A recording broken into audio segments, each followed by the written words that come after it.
Esta historia de la vida real es un recordatorio para ese hombre o mujer irresponsable que está a punto de abandonar a un hijo. Créeme que el destino mismo puede darte una dura lección si haces eso. Todo comenzó cuando yo era un niño. Recuerdo cuando vi a través de la ventana de mi habitación. Estaba oscureciendo y lloviendo. El agua caía como la ducha sobre el vidrio. Me paré y observé afuera durante un buen tiempo, pero no sé qué hacía allí. Si no había nada interesante, especialmente porque nada se miraba afuera. Y de repente los relámpagos caían del cielo. Cada estruendo fuerte resonaba en mi cabeza.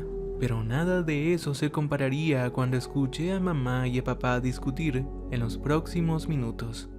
Recuerdo caminar a la sala y escuchar a mamá hacer algo desde su habitación. Entré y vi que estaba tirando algunas cosas de papá en una bolsa de basura. Estaba histérica. Era la primera vez que la vi así. También estaba llorando. Nunca antes había visto llorar a un adulto de esa manera. Eso me asustó mucho y me escondí en mi habitación debajo de la cama. De repente escuché los gritos de mi padre. Se suponía que llegaría el fin de semana. Él decía que estaba harto de nosotros, que no se nos ocurra buscarlo o llamarlo.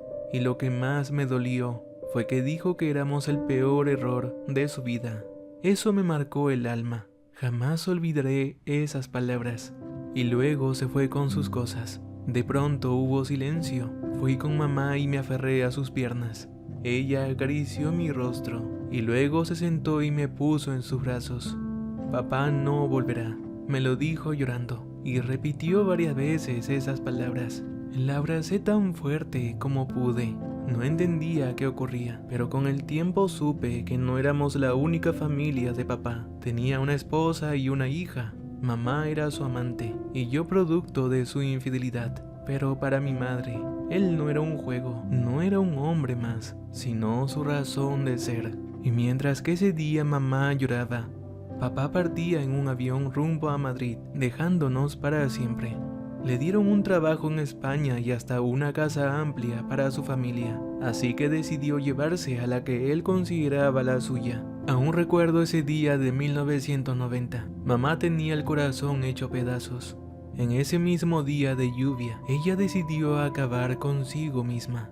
Al día siguiente me pareció extraño que ella no despertara. Llamé a una vecina y ella se comunicó con la ambulancia. Pronto se la llevaron, y esa fue la última vez que la vi. No me dejaron ir con ella.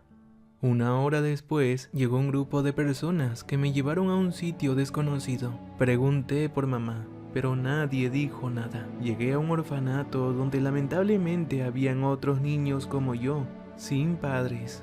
Pero yo tenía a mamá y no sé qué hacía allí. Alguien se acercó. Era un chico más alto que yo. Preguntó cómo me llamaba.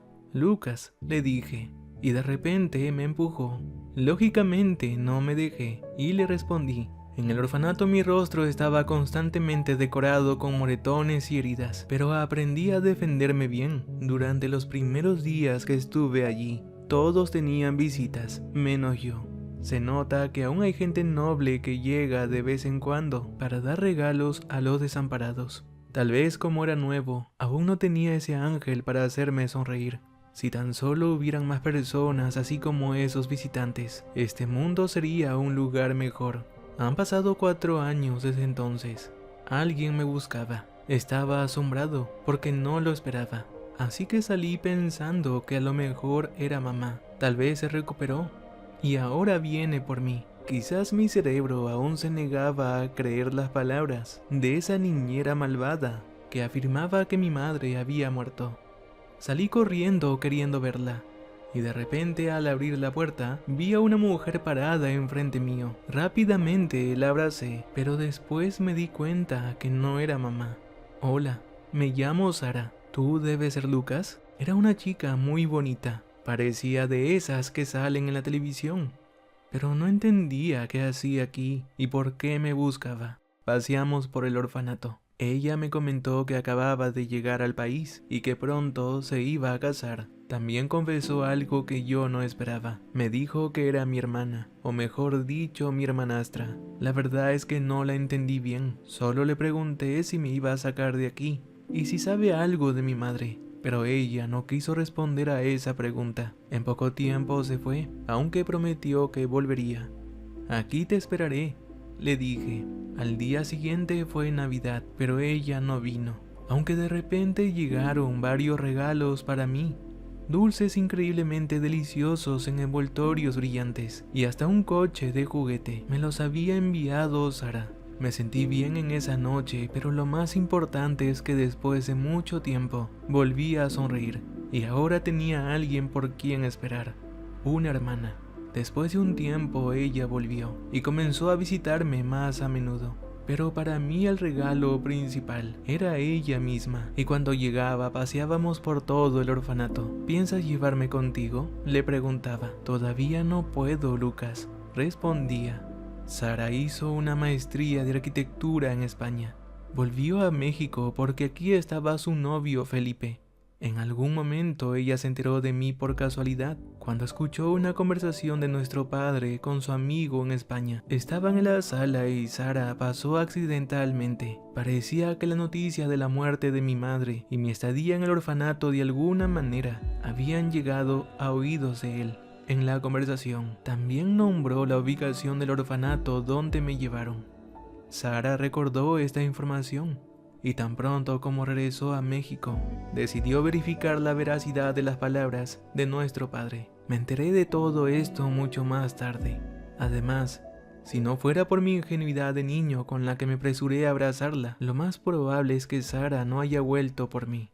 Fue doloroso para ella darse cuenta de la doble o incluso cuádruple traición de su padre, ya que traicionó no solo a sus dos mujeres, sino que también a sus hijos. Sara decidió tenerme en su custodia. Fue un trámite realmente engorroso. Aún recuerdo lo difícil que fue para ella, pero nunca se rindió. Por otro lado, comentó que no le había dicho a nuestro padre que me encontró. Sabía que él no estaría de acuerdo, pero tenía planes de casarse con Felipe y probablemente papá llegaría. Antes de la boda hubo un incidente. Sara me sacó del orfanato para ese día y me llevó a su apartamento. Era un domingo por la mañana cuando sonó el timbre. «Hola, hija», escuché una voz lejanamente familiar.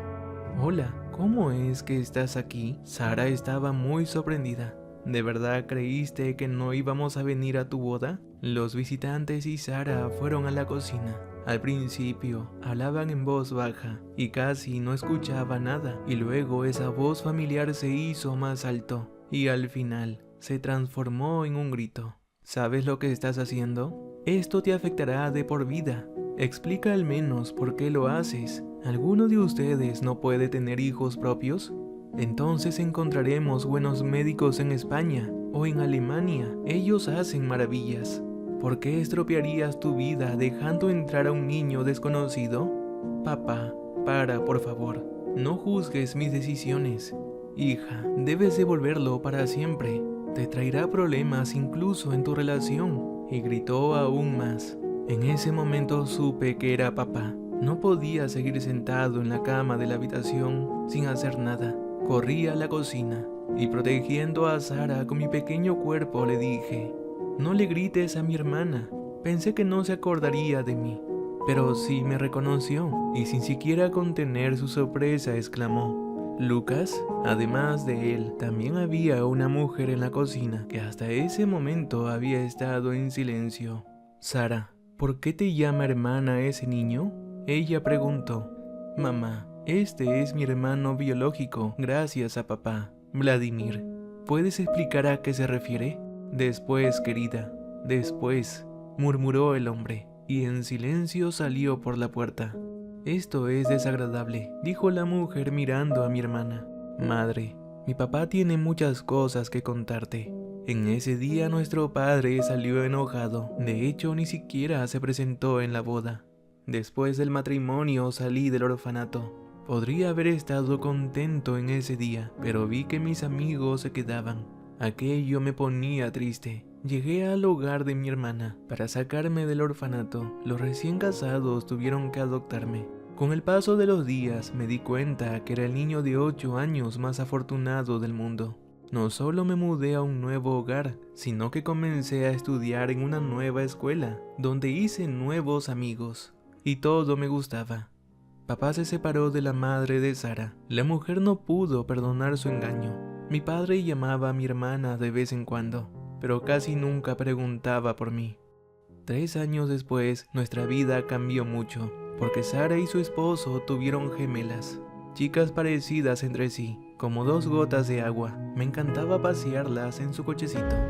A pesar de las noches de insomnio y cansancio, fue el momento más feliz de nuestras vidas, aunque ciertamente los 3 podíamos hacer frente a las gemelas inquietas, pero eran tareas agradables. Cuando las bebés tenían 1 año de edad, mi hermana hizo una gran fiesta para ellas. De repente tocaron la puerta y fui rápidamente a abrirla. Tal vez era algún invitado, y tras la puerta vi a papá. Él solo dijo seriamente: ¿hay lugar para una persona más en la fiesta? En ese momento no sabía ni qué decir. Solo me puse a un lado y lo dejé pasar. Mi hermana también estaba sorprendida, pero se alegró de verlo por más que se portó mal en el día de su boda, y su mamá se sintió algo incómoda. Día después, mientras hacía mi tarea, escuché a mi hermana conversar con papá en el cuarto de al lado. No sabes lo bueno que es papá. Es el primero en su clase. Le encantan las matemáticas igual que a ti.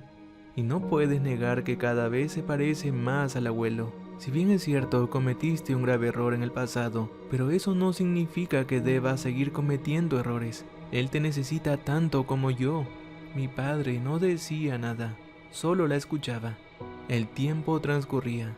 Las niñas ya estaban yendo a primaria, y yo comenzaba la universidad. Estudiaba arquitectura como mi hermana, y la verdad, era muy costoso, pero felizmente conseguí una beca. Allí vi a María. Estaba sola en el comedor, y como aún no conocía a nadie, me senté a su lado. Poco a poco nos conocimos, y en el segundo trimestre le pedí que sea mi novia, y cuando aceptó fui el chico más feliz. Unos meses más tarde, nuestras vidas se vio oscurecida por la enfermedad de Sara. Tras un análisis de control, descubrieron que el riñón que su mamá le había donado cuando tenía 9 años estaba dejando de funcionar. Verás, de niña fue diagnosticada con insuficiencia renal severa y la enfermedad avanzaba. Los médicos recetaron más y más medicamentos y terapias, pero su condición solo empeoraba. Así que su mamá se ofreció a ser su donante, y ahora la pesadilla había vuelto otra vez. Los médicos decían que necesitaba otro riñón lo más pronto posible, y comenzaron a darle tratamientos. Además, la habían internado. Su madre, al oír eso, se sentía impotente de no poder ayudarla esta vez, y nuestro papá rompió en llanto porque él sabía que no podía donar debido a una enfermedad, y su esposo Felipe no era compatible. Ahora la iban a poner a ella en la lista de espera. De hecho, esta situación no era nueva para nuestro padre, ya que el abuelo, el papá de él, también padeció insuficiencia renal y falleció mientras esperaba un donante. Sara llorando dijo que quería abandonar esta operación y vivir sin ningún tipo de terapia hasta el último suspiro. Quería gozar de sus hijas, de su familia en general, aprovechar el tiempo que le quedaba. No puedo quedarme en este hospital por toda la eternidad, argumentó Sara. La gente espera un donante durante años y a veces ese donante nunca llega. ¿Por qué me pasan estas cosas, hermano? No quiero que mis hijas se queden sin mamá. Quiero verlas crecer, realizadas, o asistir a sus bodas, conocer a mis nietos. ¿Por qué a mí? Ella no paraba de llorar. Al día siguiente volví al hospital y le dije: si tú nunca hubieras llegado a mi vida, ¿quién sabe qué hubiera sido de mí? Fuiste valiente al tener una responsabilidad muy grande por tenerme. Por más que te decían que no me adoptaras, lo hiciste. Acabo de hacerme unos análisis y soy compatible contigo, hermana. Vi su rostro de asombro y rechazo a la vez. No, Lucas, eres aún joven, tienes toda una vida por delante. Y si la operación falla, jamás me lo perdonaré. Entonces me sentiré feliz porque hice lo correcto, hermana. La verdad, no sé qué decirte, solo agradecerte por lo que estás dispuesto a hacer por mí. Hermana, yo estoy agradecido contigo. Me diste una familia. No muchos tienen la dicha de tenerlo. Sabes, lloré mucho cuando era un niño y pedí a Dios que mamá vuelva. Cada día era así.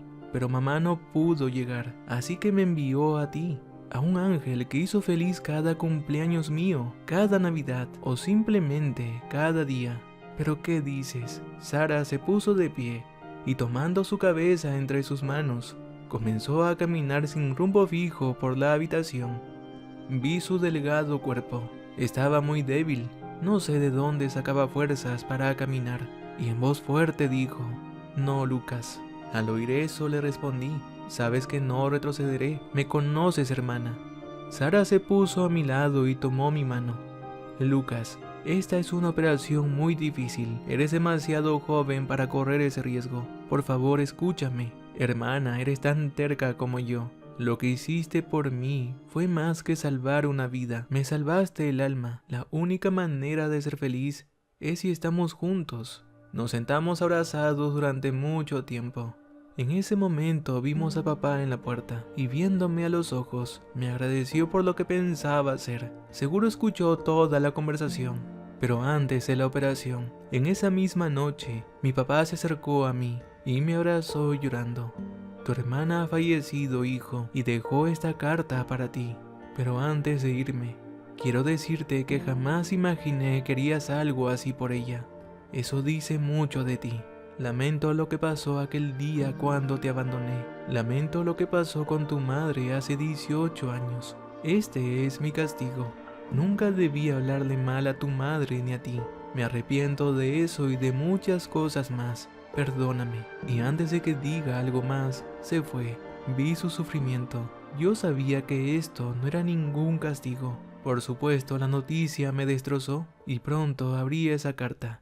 Querido hermano, si está leyendo esta carta, significa que las cosas no salieron como planeamos. A veces todo pasa por algo, pero quiero decirte que estoy muy agradecida y feliz por tus palabras y por querer ser mi donante. Me hubiese gustado seguir con todos ustedes, pero el tiempo se va tan rápido como la vida misma. Lamento tanto que papá no te supo valorar. Cuando supe de ti, sentí que no debías quedarte solo, porque nunca tuviste la culpa de nada. Desde que te conocí mi vida cambió. Para mí fuiste como un hijo, mi hermano y mi mejor amigo. Por favor, cuida a las pequeñas, ámalas y acompaña a Felipe. Y espero que con María tu relación crezca más y se casen. Los amo mucho». No sé en qué momento escribió eso, pero en ese día lloré como nunca. Sabía que ella quería ver crecer a sus hijas. Eran su adoración, el motivo de su vida. Me pregunto por qué esa historia tuvo que ser así. Muchos tienen finales felices. Sí, estoy feliz de haberla tenido en mi vida, pero ¿por qué ahora se tuvo que ir? 5 años después, en mi boda con María, mi papá apareció. Se miraba acabado.